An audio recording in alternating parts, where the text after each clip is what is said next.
तुन्यन्ति दिव्यस्तवैर्वेदै साङ्गपदाख्यमुपनिषदैर्गायन्ति यं सामगाः ध्यानावस्थित तद्गतेन मनसा पश्यन्ति यं योगिनो यस्यान्तं न विदुषुरासुरगणा देवाय तस्मै नमः। ॐ कस्तूरीतिलकं ललाटपटले वक्षस्थले कौस्तुभं नासाग्रे वरमौक्तिकं करतले वेणुकरे कङ्कणं सर्वाङ्गे हरिचन्दनं सुललितं कण्ठे च मुक्तावली गोपस्त्री परिवेष्टितो विजयते गोपालचूडामणि अस्ति स्वस्तरुणि कराग्रविगतत्कल्पप्रसूनाप्लुतं वस्तु प्रस्तुत वेणुनादलहरी निर्वाण निर्व्याकुलं शस्त्र निबिलसद् गोपी सहस्रावृतम् अस्त्यन्नस्तनतापवर्गमखिलो दारं किशोराकृति संसार सागरे मग्नं दीनं मां करुणानिधे कर्म मोहगृहीताङ्गं मामुद्धर भवार्णवात् श्रीमद्भागवताख्योऽयं प्रत्यक्ष कृष्ण एव हि सुखितोऽसि मया नाथ मुक्त्यर्थं भवसागरे मनोरथो मदीयोऽयं सफल सर्वथा त्वया निर्विघ्नेनैव कर्तव्यो दासोऽहं तव केशव। हरे राम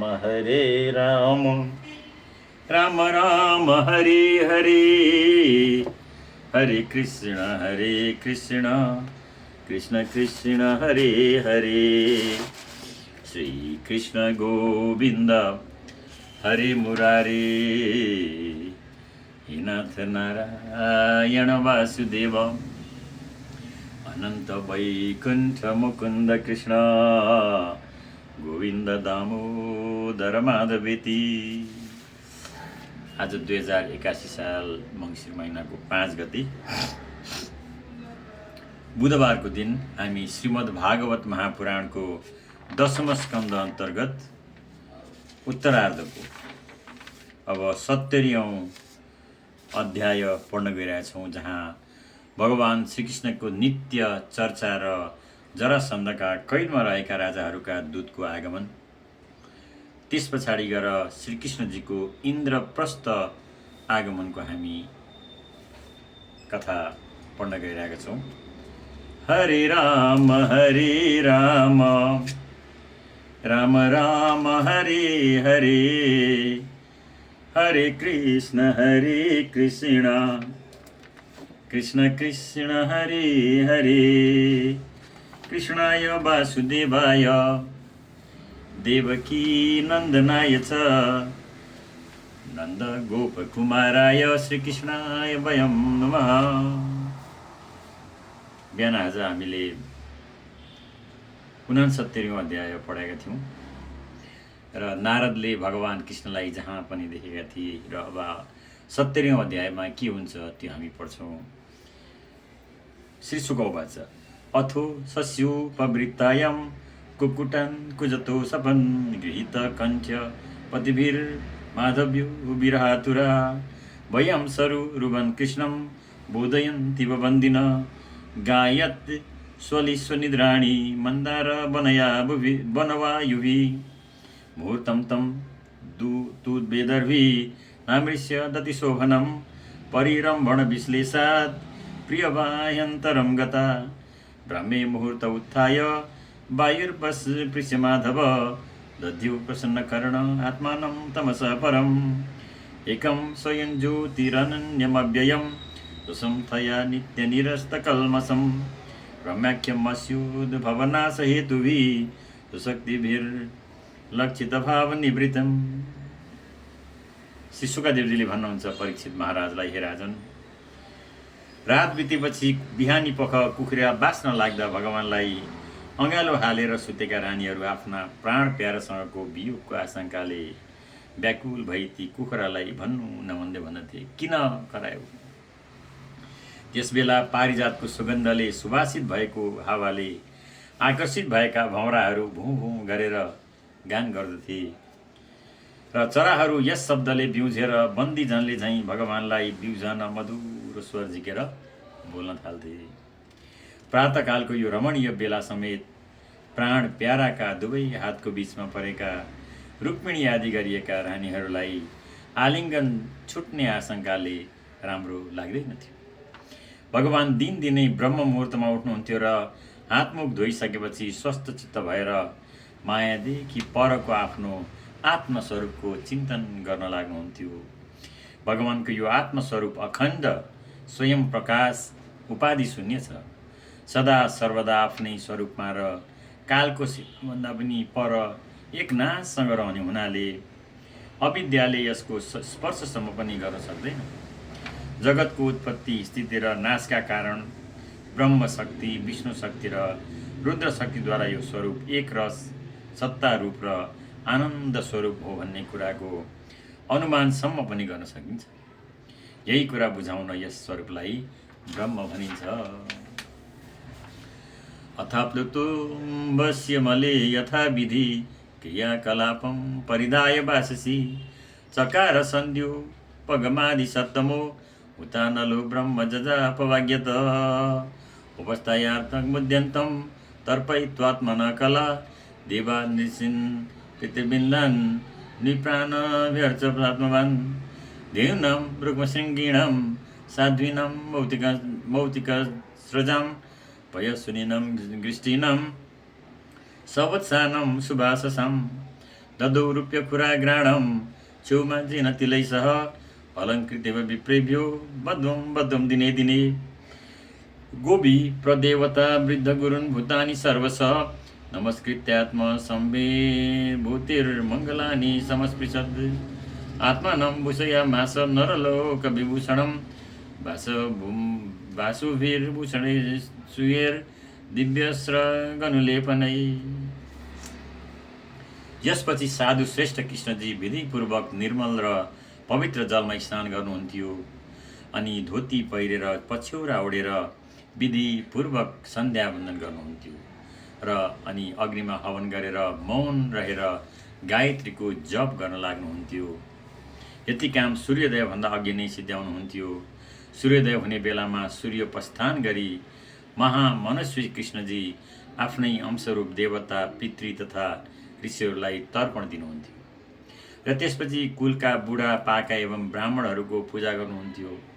यसपछि ब्राह्मणहरूलाई लुगा गहना राम्रोसँग पहिराएर रेशमी वस्त्र, मृग चर्म र तिलको साथसाथै प्रतिदिन 13,084 गाई दान गरेर दिनुहुन्थ्यो। यी गाईहरूको सिङ सुनले र खुर चाँदीले मोरिएको हुन्थ्यो। घाँटीमा मोतीको माला पहिराएको हुन्थ्यो। यिनीहरू निकै दुध दिने, पहिलो बाजी ब्याएका, बाछी सहितका तथा सोझा र शान्त हुन्थे। सबैको पिठ्युमा राम्रा झुल ओढाइएको हुन्थ्यो। यसपछि आफ्ना विभूति रूप गाई, ब्राह्मण, देवता, कुलका बुढा पाका, गुरुजन र समस्त प्राणीलाई प्रणाम गरी कपिला गाई आदि गरिएका माङ्गलिक वस्तुको स्पर्श गर्नुहुन्थ्यो। भगवानको शरीर मनुष्य लोकको अलङ्कार थियो तापनि उहाँले आफूलाई पीताम्बरादि दिव्य वस्त्र, कौस्तुभादि आभूषण, फुलको माला र चन्दन आदिले सिगार्नुहुन्थ्यो।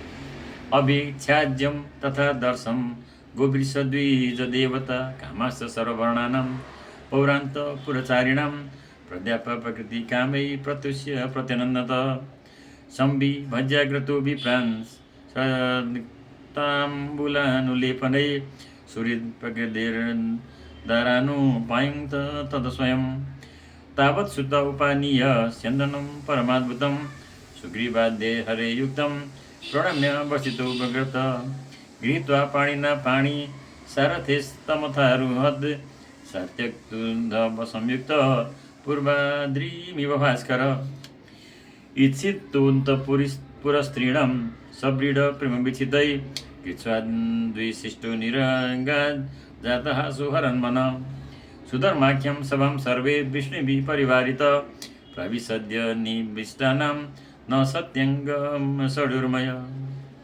अनि घिउ र ऐनामा आफ्नो मुख हेर्नुहुन्थ्यो। गाई, गोरु, ब्राह्मण र देवताहरूको मूर्तिको दर्शन गर्नुहुन्थ्यो। अनि पूर्ववासी तथा अन्तपुरभित्र रहने चारै वर्णका मानिसहरूलाई उनले इच्छा गरेका वस्तु दिनुहुन्थ्यो। यस प्रकारसँग आफ्नो प्रजालाई सन्तुष्ट गरेर स्वयं पनि आनन्दित हुनुहुन्थ्यो। तदनन्तर फुलमाला, पान, चन्दन आदि गरिएका भोगका सामग्री पहिले ब्राह्मण, नाता, कुटुम्बी, मन्त्री र रानीहरूलाई बाँडिसकेपछि बाँकी रहेको स्वयं आफ्नो काममा लगाउनुहुन्थ्यो। भगवानले यति सब गरिसकेपछि दारुक नाम गरेको सारथी सुग्रीवादी घोडा जोतिएको भगवानको अत्यन्त अद्भुत रथ लिएर आउँथ्यो र उहाँलाई प्रणाम गरी सामान्य उभिन्थ्यो। रथ आएको देखेपछि कृष्णजी सात्यकी र उद्धवको साथमा आफ्नो हातले सारथीको हात समातेर सूर्यनारायण आरूढ भए चाहिँ त्यसमा सवार हुनुहुन्थ्यो। त्यसबेला अन्तपुरका स्त्री मानिसहरू लाज अनि प्रेमले भरिएको दृष्टिले उहाँलाई हेर्दथे। भगवानको बाहिर सवारी हुँदा उनीहरूलाई अत्यन्त कष्ट हुन्थ्यो। उनीहरूको यस्तो अवस्था देख्दा भगवान मुसु मुसु हाँस्नुहुन्थ्यो। यस प्रकारसँग उनीहरूको मन आकर्षित गरी अत्यन्त मुस्किलसँग उनीहरूको अनुमति लिएर राजसभातिर लाग्नुहुन्थ्यो। यसपछि श्रीकृष्ण समस्त यदुवंशीहरूलाई सँग लिएर सुधर्मा नामक सभामा प्रवेश गर्नुहुन्थ्यो। सभाको कस्तो महिमा थियो भने यसमा बस्नेहरूलाई भोक, प्यास, शोक, मोह, जरा, मृत्यु यी छवटै बलिया शत्रुले सताउन सक्दैनथे।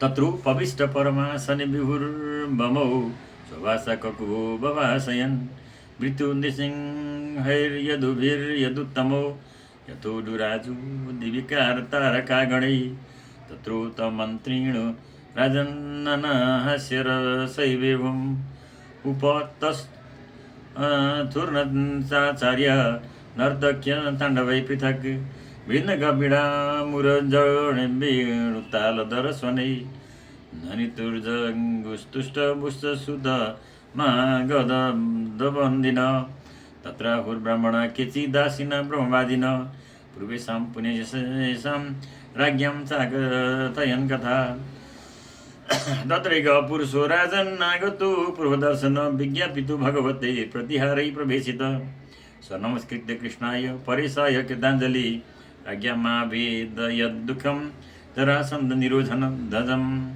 ये च दिग्विजये तस्य सनतिं नयुर्निप प्रसह्य रुद्धास्तेन स न युते गिरिव्रजे। त्यस सुधर्मा सभामा यदुवंशी वीरहरूको बीचमा यदुवंश शिरोमणि भगवान श्रीकृष्ण श्रेष्ठ सिंहासनमा विराजमान हुँदाखेरि उहाँको शरीरको कान्तिले दसैँ दिशामा उज्यालो हुन्थ्यो र आकाशमा ताराहरूले घेरिएका चन्द्रदेवले चाहिँ शोभायमान हुनुहुन्थ्यो। हे राजन, त्यहाँ हँसी ठट्टा गर्न सिपालु भएका विदूषकहरू थरी थरीको रसिलो कुरा गरेर भगवानको उपासना गर्दथे। उता नटाचार्य र नर्तकीहरू बेग्ला बेग्लै मण्डली बनाएर मृदङ्ग, वीणा, पखाबज, बाँसुरी एवं झाँझको लय एवं शङ्खको ध्वनिअनुसार नाच्न गाउन लाग्दथे र सुत मागध बन्दीजन उहाँको स्तुति गर्न लाग्दथे। त्यहाँ बसेका कुनै कुनै वेदवादी ब्राह्मणहरू वेद मन्त्रको व्याख्या गर्दथे र पूर्वकालमा पवित्र यश भएका राजाहरूको चरित्र वर्णन गरेर सुनाउँथे। हे राजन, यस्तै मौकामा एक दिन पहिले कहिल्यै पनि नदेखिएका एकजना ब्राह्मण त्यहाँ आए। भगवानलाई उनी आएको सूचना दिएपछि उहाँको आज्ञाले द्वारपालले उनलाई सभामा उपस्थित गराए। ती ब्राह्मणले सभाभित्र पसेपछि परमेश्वर भगवानलाई हात जोडेर नमस्कार गरेर उहाँलाई जरासन्धको कैदखानामा परेका राजाहरूको कष्ट निवेदन गरे। जरासन्धले दिग्विजय गर्न लागेको बेलामा जसले उसको अगाडि टाउको निहुराएका थिएनन् त्यस्ता 20,000 राजाहरूलाई त्यसले बल जफ्तीसँग आफ्नो राजधानी गिरिव्रज अथवा राजगिरीमा बन्दी गरेर राखेको थियो। कृष्ण प्रमेयात्मन प्रपन्न भयभञ्जन भयत्वं शरणं यामो भवभीता पृथक् धिय लोको विकर्म निरत कुशले प्रमत्त कर्मण्ययं तदुदिते भवदर्चने स्वे यस्ता वदस्य बलवान् ह्य जीवितासं सद्यश्चिनत्य निमिषाय नमोऽस्तु तस्मै लोके भवञ्ज गति न कलयावतीर्ण तद्रक्षणाय खलनिग्रहणाय चान्य कश्चित् त्वदीयमति याति निदेशमीश किं वा जन शक्यतमृच्छति तन्न विद्म स्वप्न इतं नृपसुखं परतन्त्रमीश सश्रुद्भयेन मृदकेन धुरं वहाम हित्वा तदात्मनि सुखं त्वदन्निहलम्ब्यं क्लिश्यामहेति कृपणस्तवमायम् एह। ब्राह्मणले ती राजाहरूको सन्देश यस प्रकारसँग सुनाए, हे कृष्ण, तपाईँ मन र बाणीको पहुँच बाहिर हुनुहुन्छ। आफ्नो शरण पर्न आउनेहरूको सारा भय नष्ट गरिदिनुहुन्छ। हामी सबैको भेदभाव मेटिन सकेको छैन।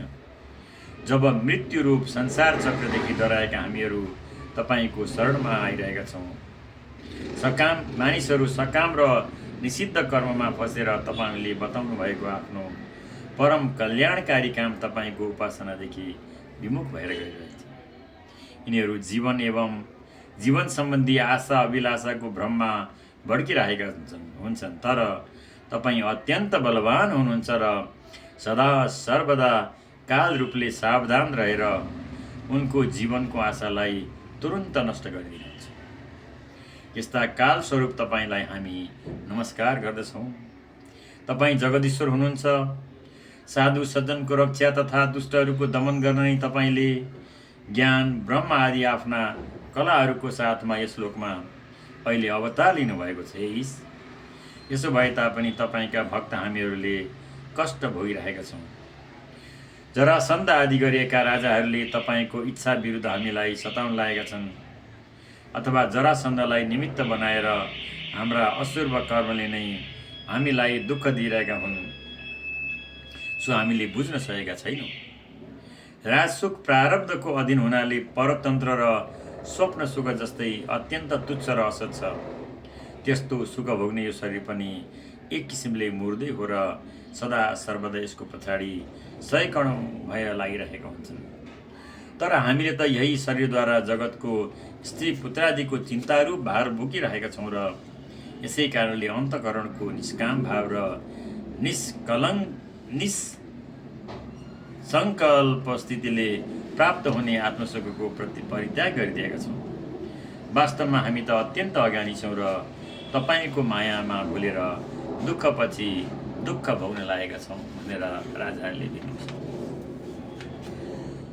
तन्नु भवन् प्रणत शोकहराङ्घ्रियुग्मो बध्वन् वियुङ छ मगधाय कर्म पासाद युभुजो इदमतङ्ग जवीर्यमेको बिभ्रदरुरुरुद भवने मृग राडिबाबी योगे त्वया दुनवकृत्य उदात्त चक्र भग्नो मृदे खलु भवन्त मनन्त वीर्यं जित्वा निलोक निरतं सुकृतिर्दर्भो युष्मत् प्रजा उरुजतिनो चित तद्विधेयी।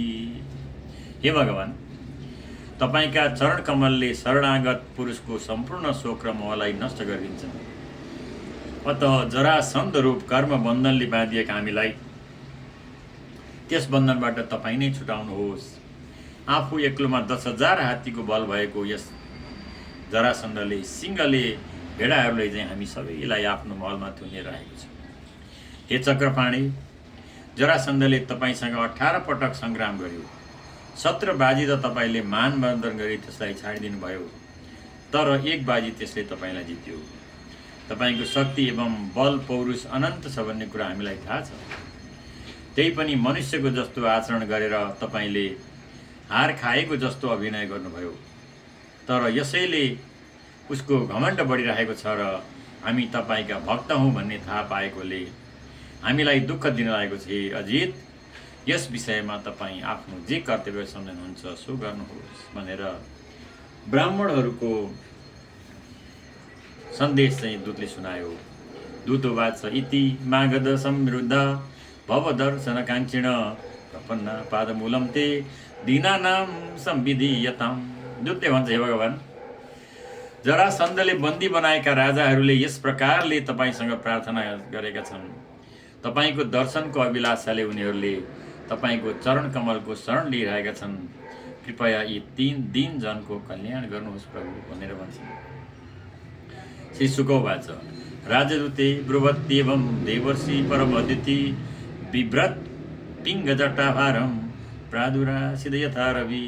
सुखदेवजी भन्नुहुन्छ, राजन, दूतले यस प्रकारसँग प्रार्थना गरिरहेको बेलामा सुनौला जटा धारण गर्नुभएको परम तेजस्वी देवर्षि नारद सूर्यनारायण नै उदय भएका हुन् कि जस्तो गरी त्यस सभामा आउनुभयो।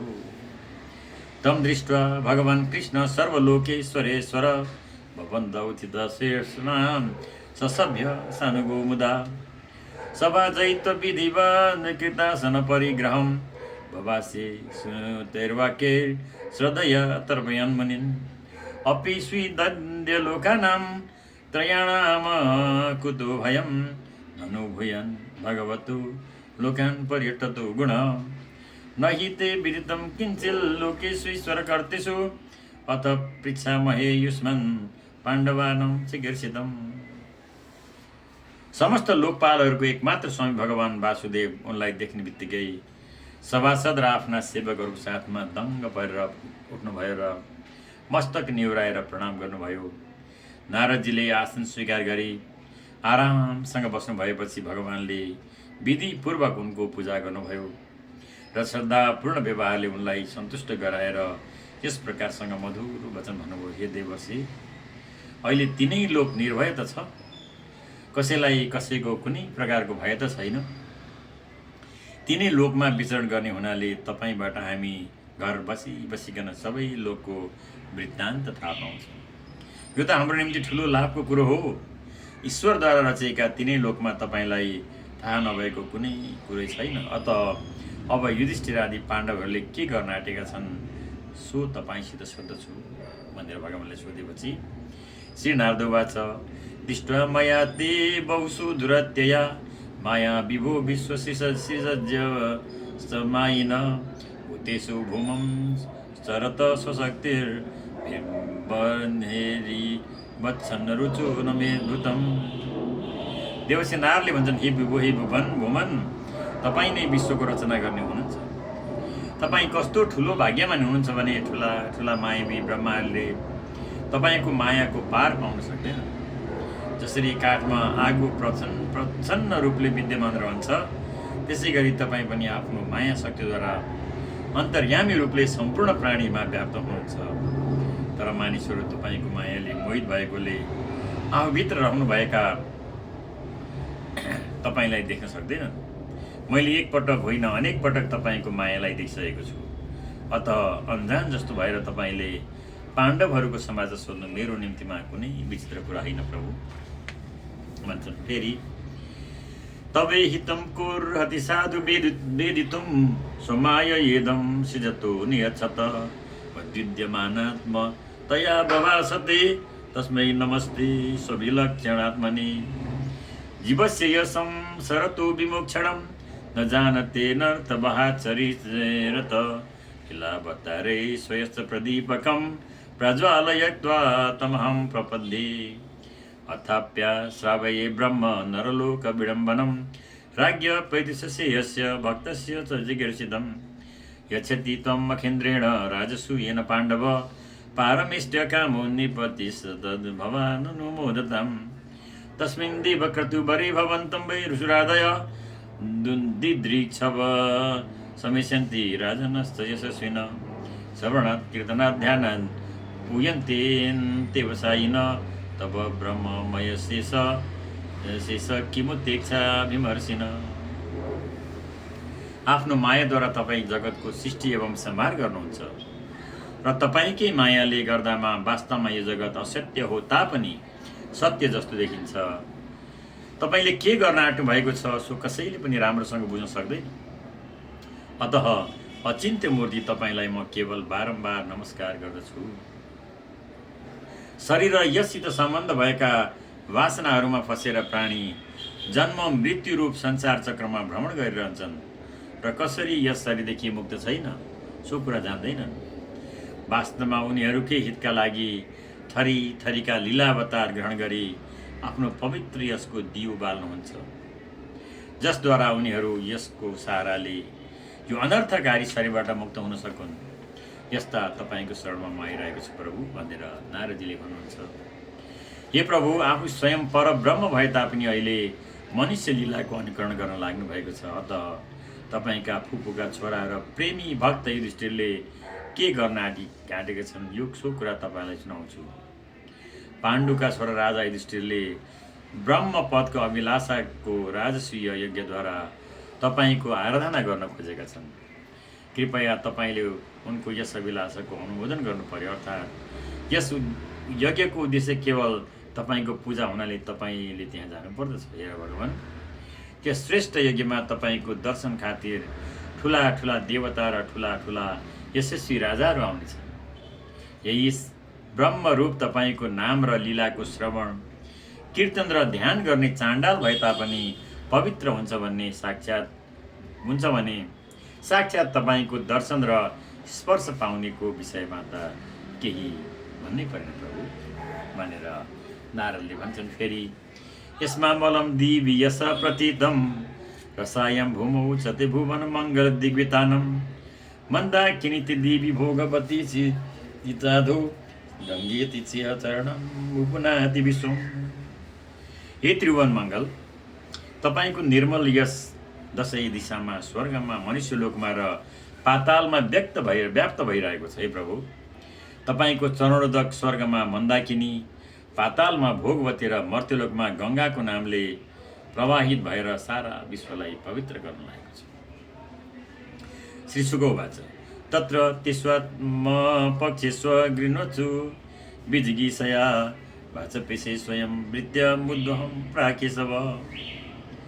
सुखदेवजी भन्नुहुन्छ, हे राजन, आफ्ना पक्षका त्यहाँ बसेका यादवहरू जरासन्धलाई जित्नुपर्छ भन्ने कुरामा अत्यन्त उत्सुक थिए। अत उनीहरूलाई नारदको यो कुरो निको लागेन। उनीहरूको यस्तो हालत सुन्दा कृष्णजी मुसु मुसु हाँसेर आफ्ना भक्त उद्धवलाई मधुरो बोलीले गरेर भन्नुहुन्छ, श्री भगवान् त्वं हि न परमं चक्षु सूर्यन् मन्त्रार्थ तत्त्वविद् तथात्र बृहन्नुष्टेयं श्रद्धम सध्यात्म करवाम तद् इत्युपामन्त्रिणो भरत सर्वज्ञेनापि मुग्धवं तं निदिशं शिरसाधाय उद्धव प्रत्यभास। भगवान्ले भन्नुहुन्छ, उद्धव, तिमी मेरो परम हितैषी सूर्य कस्तो परिस्थितिमा के गर्नुपर्छ सो विषयको रहस्य पनि राम्ररी बुझेका छौ।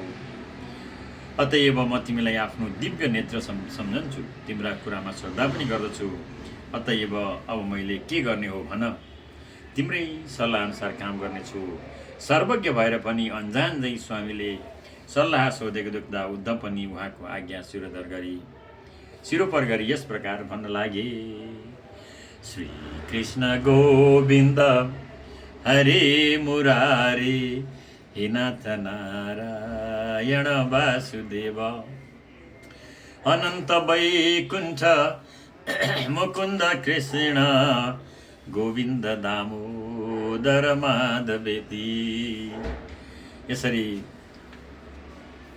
भगवानको लीला वर्णन भइरहेको छ। सुखदेवजीले परीक्षितलाई भन्दै हुनुहुन्छ र सुतजीले शौनक आदि 88,000लाई सुनाएको श्रीमद् भागवत महापुराणको 10औं स्कन्धको 70औं अध्याय समाप्त भयो। हरे राम राम राम हरे हरे, हरे कृष्ण कृष्ण कृष्ण हरे हरे, कृष्णाय वासुदेवाय हरे परमात्मने प्रणतक्लेशनाशाय कृष्णाय वयं नमः, कृष्णाय वयं नमः। अथैक सप्ततितमोऽध्याय। 71औं अध्यायको कथा के छ पढौँ। श्री शुक उवाच इत्युद्दीरितमार्कण्य देवर्षिरुद्धवो ब्रवीत् सभ्यानां मतमाज्ञाय कृष्णस्य च महामती। उद्धव उवाच। सुखदेवजी हुनुहुन्छ, हे राजन, भगवानको यो कुरा सुनेपछि महामती उद्धवले देवर्षि नारद, सभासद र कृष्णजीको मनको भाव बुझेर भन्न लागे। उद्धव उवाच यदुक्त मृषिणा देव साचिव्यं यक्षत त्वया कार्यं पैतृस्वस्य यस्य रक्षा च शरणैषिणां यष्टव्यं राजसूयेन दिक्चक्र जैन विभो अतु जरासुत जय उभयार्थो मतो मम अस्माकं च महानर्थो यतेनैव भविष्यति यशश्च तब गोविन्द राज्ञु मन्दानी हुन्छ त सबे दुर्विवश सहो राजा नागायुत समो बले बलि नाम विचान्ने सम भीमम समबलम बिना। उद्धवजी भन्नुहुन्छ, हे भगवान्, देवर्षि नारदको कथन अनुसार तपाईँले यज्ञ गर्न लागेका आफ्ना फुपूका छोरा युधिष्ठिरलाई सहायता गर्नुपर्छ र साथसाथै शरणागत राजाहरूको रक्षा गर्नु पनि तपाईँको कर्तव्य हो। तर हे प्रभु, दसैँ दिशामा विजय प्राप्त गर्नेले मात्र राजसूय गर्न सक्छ भन्ने युधिष्ठिरले विचार गर्यो खण्डमा त पाण्डवहरूको यज्ञ र शरणागतहरूको रक्षा यी दुवै कामको निम्ति जरासन्धलाई जित्नु आवश्यक छ। मेरो विचारलाई त यही कुरा देख्छ हे प्रभु। यसो गर्नाले अर्थात् जरासन्धलाई जित्नाले हाम्रो महान उद्देश्य दिग्विजय पनि सफल हुनेछ अनि साथसाथै बन्दी राजाहरू मुक्त हुनाले तपाईँको यश पनि फैलिनेछ। राजा जरासन्ध बलमा 10,000 हात्तीको बराबर छ। उसैको जति बल भएका भीमसेन बाहेक अरू कुनै अत्यन्त बलिया राजाले समेत उसको सामना गर्न सक्दैनन्, किनकि भीमसेनकै हातबाट उसको मृत्यु हुने ठहरिएको छ भनेर उद्धवले सम्झाउँछन् भगवान्लाई। द्वैरथे सतुजेतव्यो मा सताय चौणे युत ब्रह्मण्यो व्यर्थितो विप्रेरण प्रत्याख्यातिका ईर्चित ब्रह्म वेशधरो गत्वा त्वं भिक्षेत वृकोदर अनिश्यति न सन्देहो द्वैरथे तव सन्निधौ निमित्तं परमेशस्य विश्वसर्ग निरोधयो हिरण्यगर्भ सर्वश्च कालस्यारूपिणस्तव गायन्ति ते विशद कर्म गृहेषु देव्यो राज्ञं सशत्रु वदमात्म विमोक्षणं च गोप्यश्च कुञ्जरपतेर्जनकात्म जाया पितृश्च लब्ध शरणामुनयो भयं च जरासन्धवध कृष्ण भूयथा योपकल्पते प्राय पाक विपाकेन तब चाविमत क्रतु। त्यसलाई जित्ने सरल उपाय त द्वन्द्व युद्ध नै हो प्रभु। उसलाई जित्न 100 करोड अक्षौणी सेना साथमा लिएर जाने आवश्यकता छैन। जरासन्ध अत्यन्त ब्राह्मण भक्त छ। ब्राह्मणले कुनै कुराको प्रार्थना गरेमा कहिल्यै पनि उनलाई विमुख फर्काउन्न। तसर्थ ब्राह्मणको वेशमा गएर भीमसेनले उसित द्वन्द्व युद्धको भिक्षा मागुन्। तपाईँको उपस्थितिमा भीमसेनले द्वन्द्व युद्धमा उसलाई अवश्य मार्नेछन्, यसमा केही सन्देह छैन। रूपरहित काल स्वरूप ईश्वर तपाईँ नै हुनुहुन्छ। जसरी विश्वको सृष्टि र प्रलय तपाईँकै शक्तिले हुन्छ, ब्रह्मा शिव त सृष्टि र प्रलयको निमित्त मात्र हुन्। त्यसै गरी जरासन्धको वध तपाईँकै शक्तिले हुनेछ, भीमसेन त्यसमा केवल निमित्त मात्र हुनेछन्।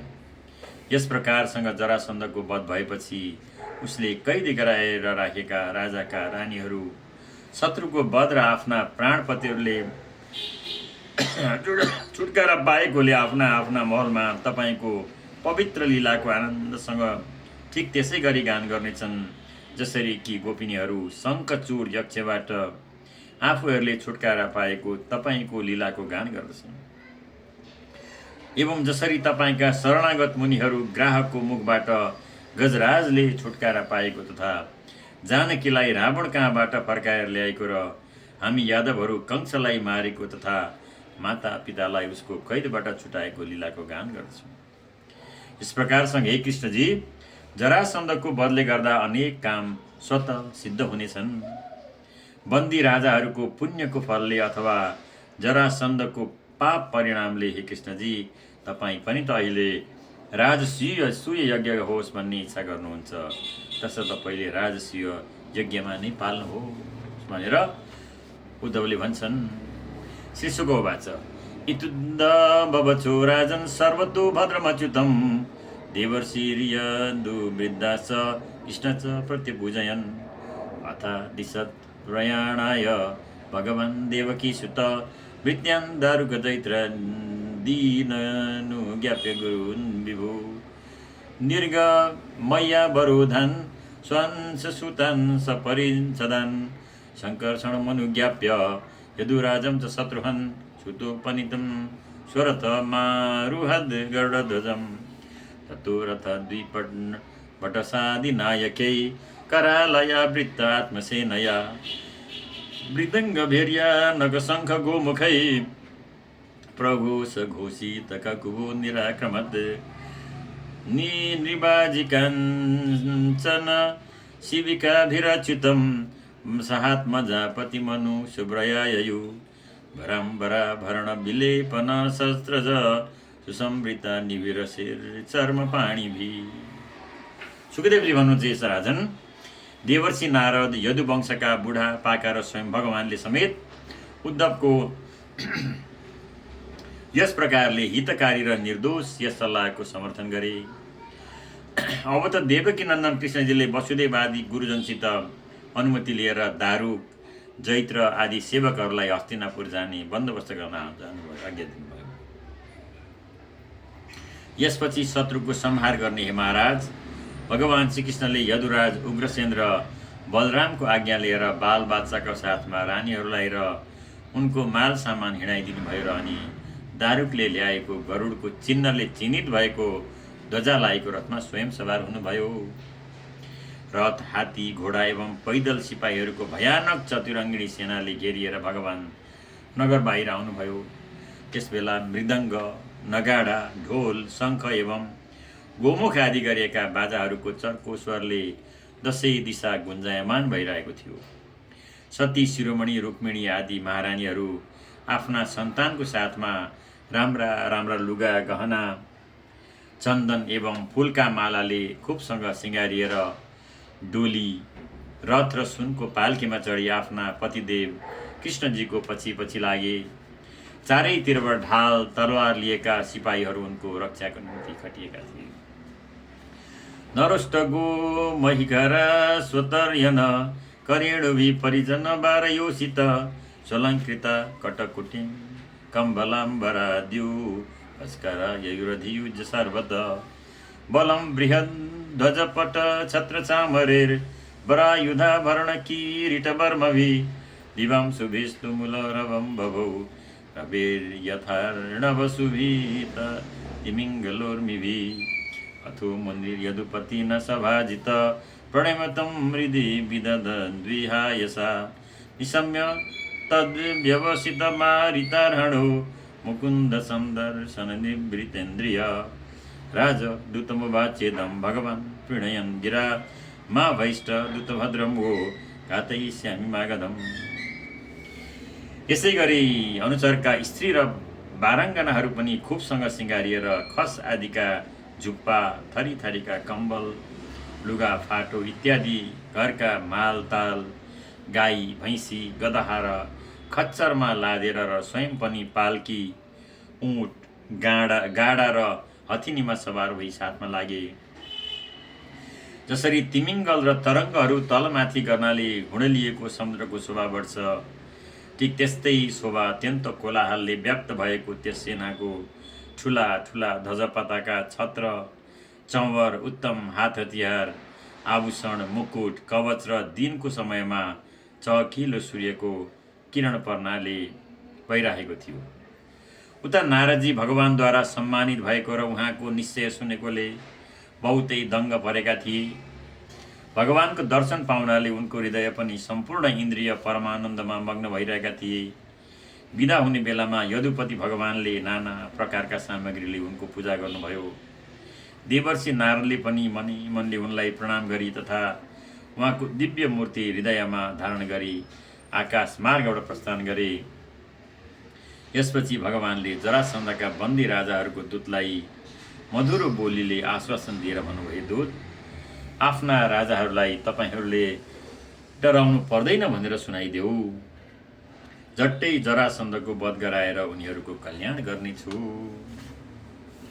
इत्युक्त प्रसिद्धो दूतो यथा बद नृपन् तेपि सन्दर्शनं शौर्य प्रत्यक्षन् यमुमु सेव अनर्थ सौवीर मरुषतिर्व्य विनशनं हरि गिरिन्न दिरतियाय पुरग्राम व्रजाकरन् ततो धृतवतीं धृत मुकुन्दोत सरस्वतीं पञ्चालानत मत्स्यांश शक्रप्रस्थ मथागमद् तमुपागतमाकर्ण्य प्रीतु दुर्दर्शनं नृणाम् अजशत्रुर्निरगाद् सोपाध्याय सूर्यवृत गीत बादित्र घोषेण ब्रह्म घोषेण भूयसा अव्ययात्स ऋषिकेशं प्राणमिवादृत दृष्ट्वा बिल्ली विक्लिन्न हृदय कृष्णं स्नेहेन पाण्डव चिराद दृष्टं प्रियतमं सस्वजेत पुनः पुनः दोर्भ्यां परिषज्य रमा ललालयं मुकुन्द गात्रं निपतिर्हता शुभ लेभि परां निवृत्तिमश्रुलोचनो हिस्यतनुर्विस्मितलोकविभ्रम। भगवानले यस्तो आज्ञा पाएपछि दूतले पनि गिरिब्रजमा गएर राजाहरूलाई भगवानको सन्देश जस्ताको जस्तै गरी सुनाइदियो। ती राजाहरू पनि झट्टै बन्धनमुक्त हुने इच्छाले भगवानको दर्शनको प्रतीक्षा गर्न लागे। यता श्रीकृष्ण आनर्त सौबी र मरु कुरुक्षेत्र र यी देशका पर्वत नदी नगर गाउँ ग्वालाहरूको बस्ती खानी पार गर्दै इन्द्रप्रस्थतिर लाग्नुभयो। बाटोमा पर्ने दृशवती एवं सरस्वती नदीलाई पार गरी पाञ्चाल र मत्स्य देशको बाटो गरी इन्द्रप्रस्थमा पुग्नुभयो। जसको दर्शन पाउन मानिसलाई अत्यन्त दुर्लभ छ, त्यस्ता कृष्णजी पाल्नु भएको समाचार सुन्दा अजात शत्रु महाराज युधिष्ठिर आफ्ना नाता कुटुम्बी र आचार्यलाई साथमा लिएर मनमा दङ्ग पर्दै उहाँको स्वागत गर्न नगर बाहिर निस्के। इन्द्रियहरू मुख्य प्राणलाई भेट्न गए झैँ महाराज युधिष्ठिर गाना बजानाको चर्को स्वर्ग एवं वेद मन्त्रको मङ्गल ध्वनिका साथमा अत्यन्त आदरसँग ऋषिकेश भगवानको स्वागत गर्न उहाँको अगाडि आए। कृष्णजीलाई देख्दा युधिष्ठिरको चित्त प्रेमले गदगद भइहाल्यो र धेरै दिनपछि भेट्ने सौभाग्य प्राप्त भएकोले बारम्बार आफ्नो प्रियतमलाई अँगालो हाल्न लागे। भगवती लक्ष्मीको पवित्र र एकमात्र निवास स्थान भगवानको शरीरको दुवै हातले आलिङ्गन गरेर राजा युधिष्ठिरले सम्पूर्ण पाप तापबाट छुटकारा पाएर उनलाई परम आनन्द भयो। आँखाको आँसु छचल्किन लाग्यो र तमाम शरीरमा रोमाञ्च हुन गयो। एक छिनका लागि पनि उनलाई समस्त लोक व्यवहारको अलिकति पनि स्मरण रहेन।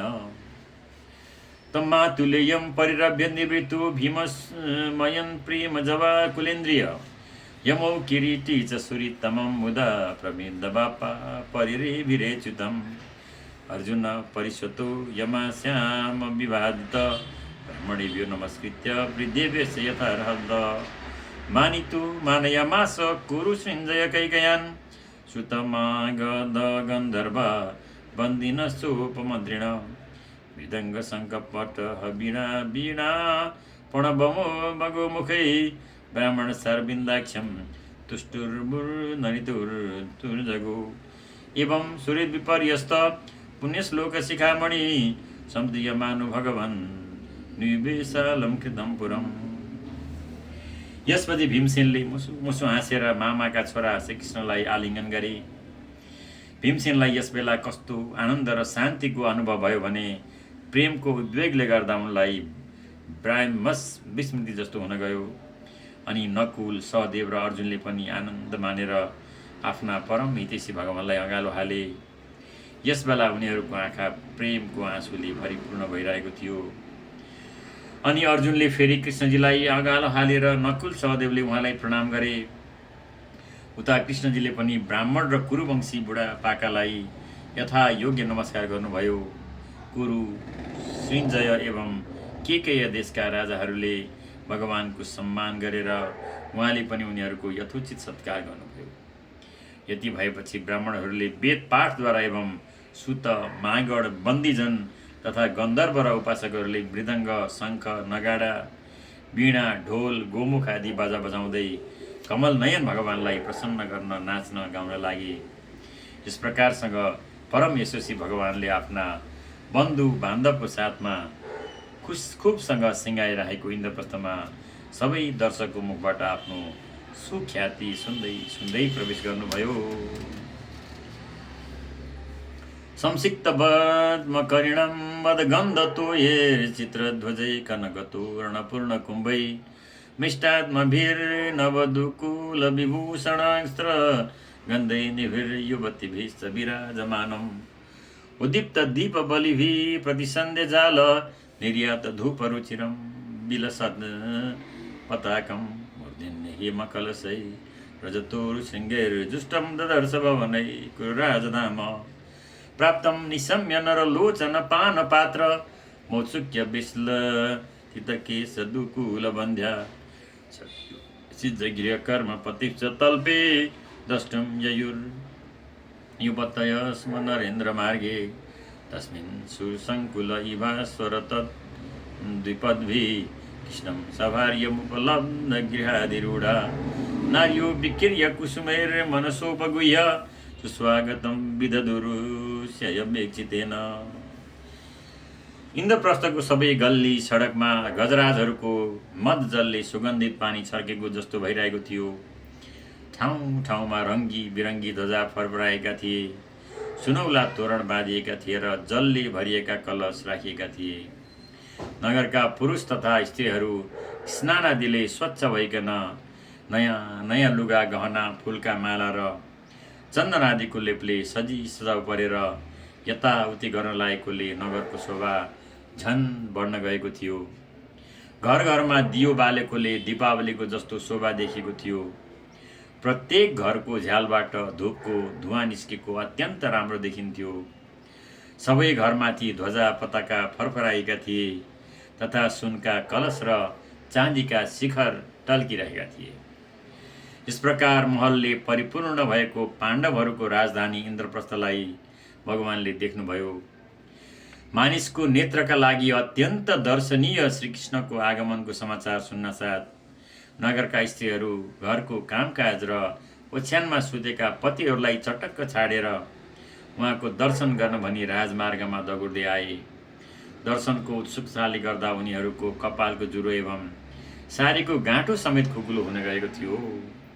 ती स्त्रीहरूले घरको अटालीमा चढेर हात्ती, घोडा, रथ र पैदल सिपाही 4 प्रकारका सेनाको भिड लागिएको समय सडकमा आफ्ना रानीहरूको साथमा पाल्नु भएको भगवानको दर्शन गरी उहाँमाथि फुलको वर्षा गर्न लागे र मनै मनले उहाँलाई अगालो हालेर प्रेमपूर्ण मुस्कान र हेराइले उहाँको स्वागत गरे।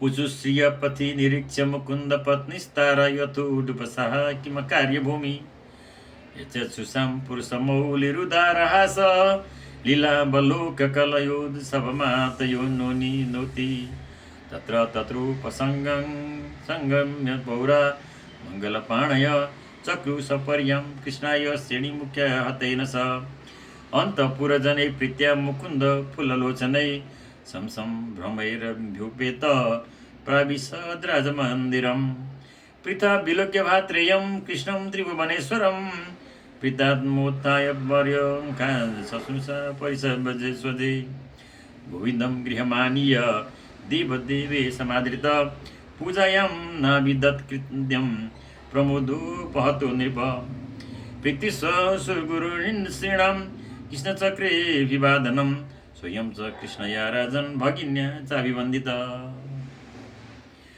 चन्द्रमाको साथमा विराजमान भएका तारा जस्ता कृष्णजीका रानीहरूलाई राजमार्गमा देख्दा नगरका नारीहरू आपसमा भन्न लागे, ए सखी हो, यी रानीहरूले पूर्वजन्ममा त्यस्तो के पुण्य गरेका रहेछन् कि पुरुष शिरोमणि कृष्ण भगवान आफ्नो हँसाइ र विलासपूर्ण कटाक्षले उनीहरूलाई हेरेर उनको आँखालाई नित्य निरन्तर परम आनन्द प्रदान गरिरहनुहुन्छ। कृष्णजी राजमार्गमा गइरहनु भएको बेलामा ठाउँ ठाउँमा अनेक निष्पाप धनी मानेर शिल्पजीवी नागरिकहरूले अनेक माङ्गलिक वस्तु ल्याएर उहाँको पूजा र स्वागत सत्कार गरे। अन्तपुरका स्त्रीहरूले कृष्णजीलाई देख्दा प्रेम विह्वल र आनन्दले प्रफुल्लित भइरहेका नेत्रद्वारा अत्यन्त प्रेमसँग उहाँको स्वागत गरे अनि उनीहरूको स्वागतलाई स्वीकार गर्दै श्रीकृष्ण राजमहल प्रवेश गर्नुभयो। आफ्ना भाइका छोरा त्रिलोकीनाथ श्रीकृष्ण आउनुभएको देख्दा कुन्ती अत्यन्त प्रसन्न भएर आफ्नो पलङबाट उठिन् र बुहारी द्रौपदीको साथमा अगाडि आएर उहाँलाई अगालो हालिन्। देवेश्वर भगवानलाई आदरपूर्वक आफ्नो महलभित्र ल्याएपछि राजा युधिष्ठिर कसरी आनन्दमा मग्न भयो भने कुन हिसाबसँग उहाँको पूजा गर्नुपर्ने हो सो कुराको समेत उनलाई होस भएन। भगवानले आफ्नी फुपू कुन्ती एवं गुरुपत्नीहरूलाई प्रणाम गर्नुभयो र द्रौपदी तथा कृष्णजीकी बहिनी सुभद्राले उहाँलाई नमस्कार गरे। स्वस्र संशोधिता कृष्ण पत्नी सर्वस आनर्च रुक्मिणीं सत्यां भद्रां जाम्बवतीं तथा कालिन्दीं मित्रवन्दां च सौभ्यं नाग्नजितिं सतीम् अन्यसाभ्यागता यस्तु वासखस्रण मण्डनादिभिः सुखं निवासयामास धर्मराजो जनार्दनं ससीनं सानुगामात्यं सभार्यं जन्नवं जन्नवम् तर्पयित्वा खाण्डवेन वह्निं फाल्गुनसंयुक्त मोचयित्वा मयं येन राज्ञी दिव्यसभाकृता उवास कतिचिन्मासान् प्रियचिकीर्षया विहरन् तमारुह्य फाल्गुनेन वटेर्वृत। श्रीमद्भागवते महापुराणे दशमस्कन्धे उत्तरार्धे कृष्णसेन्द्र प्रस्थानगमनं नामैक सप्ततितमोऽध्याय। आफ्नी सासु कुन्तीको प्रेरणाले द्रौपदीले वस्त्र आभूषण र माला आदिद्वारा रुक्मिणी, सत्यभामा, भद्रा, जाम्बवती, कालिन्दी, मित्रविन्दा, लक्ष्मणा र परम साध्वी सत्या यी भगवानका महारानीहरूको तथा उहाँको साथमा आएका अरू स्त्रीहरूको पनि यथायोग्य साक्षात्कार गरिन्। धर्मराज युधिष्ठिरले श्रीकृष्णलाई उहाँका सेना, सेवक, मन्त्री र पत्नीहरूको साथमा दिनदिनै नयाँ नयाँ सुखको सामग्री प्राप्त हुने ठाउँमा बास गराए। अर्जुनको साथमा रहेर कृष्णजीले खाण्डव वनको दाह गराएर अग्निलाई तृप्त गर्नुभएको थियो र प्रचण्ड अग्निकाण्डबाट मयासुरको रक्षा गर्नुभएको थियो। यही मयासुरले धर्मराज युधिष्ठिरको निम्ति भगवानको आज्ञाले एउटा दिव्य सभा तयार गर्यो। राजा युधिष्ठिरलाई आनन्दित गर्न भगवान श्रीकृष्ण केही महिनासम्म त्यहाँ बस्नुभयो र अर्जुनको साथमा रथमा सवार भई ठुला ठुला वीर सैनिकहरूलाई साथमा लिएर विहार गर्न यताउति डुल्नुहुन्थ्यो। श्रीकृष्ण गोविन्द हरे मुरारे हे नाथ नारायण वासुदेव अनन्त वैकुण्ठ मुकुन्द कृष्ण गोविन्द दामोदर माधवेति। र यसरी सुखदेवजीले परीक्षितलाई सुनाउनु भएको अनि सुतजीले सौनकादि ऋषिहरूलाई सुनाउनु भएको यो श्रीमद् भागवत महापुराणको दशम स्कन्धको उत्तरार्धको 70 र 71 अध्याय आज हामीले श्रवण गऱ्यौँ। हरे राम राम राम हरे हरे हरे कृष्ण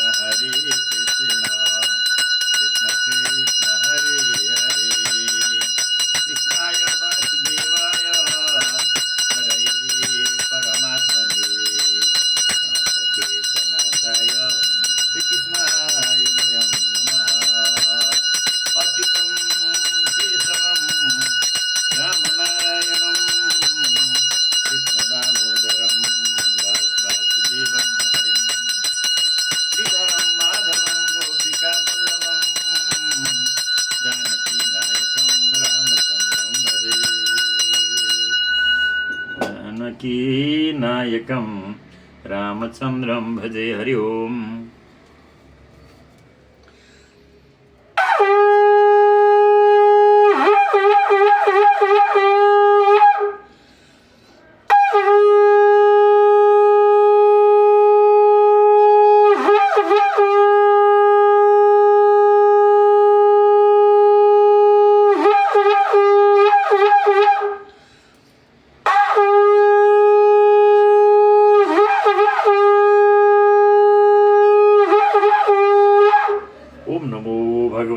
वासुदेवाय ओम नमो भगवते वासुदेवाय। हरं हरिं हरिश्चन्द्रं हनुमन्तं हलायुधं वञ्चकं नाम स्मरे नित्यं घोरसङ्कटनाशनं ब्रह्मा मुरारिस्तिभ्रान्तकारी भानु शशि भूमिसुतो बुधश्च गुरुश्च शुक्र शनि राहु केतव सर्वे ग्रहाः शान्ति सदा भवन्तु। कायेन वाचा मनसेन्द्रियैर्वा बुद्ध्यात्मना वा प्रकृति स्वभावात् करोमि यद्यत् सकलं परस्मै नारायणायेति समर्पयेत् नारायणायेति समर्पयेत्। हरि ओम्। श्री कृष्ण।